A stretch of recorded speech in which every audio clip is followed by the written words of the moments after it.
Bonjour, je m'appelle Lucas, je suis le directeur général et l'un des deux cofondateurs de Cerber.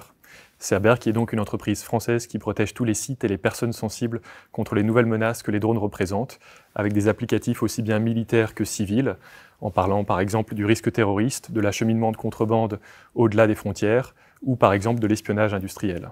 Cerber est une entreprise qu'on a créée il y a maintenant 5 ans, et on est passé dans cet intervalle de temps de 2 collaborateurs à 25 aujourd'hui.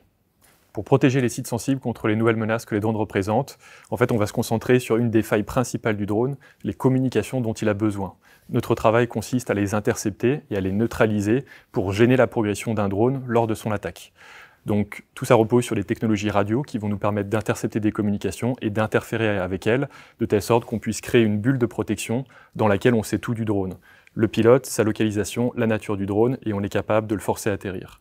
Notre enjeu pour les 2 prochaines années va consister à diversifier nos savoir-faire en passant d'un savoir-faire radio à un savoir multitechnologie pour être capable de proposer des solutions toujours plus robustes à nos clients.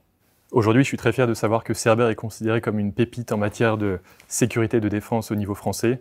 D'abord parce que nous accueillons beaucoup de talents, que ce soit en matière de radio, cyber ou aussi intelligence artificielle. Ensuite, parce que nos technologies sont utilisées par des opérateurs extrêmement exigeants, comme par exemple le RAID à l'occasion de la protection du G7 en 2019. Et puis enfin, parce que l'histoire de Cerber, c'est celle de David contre Goliath.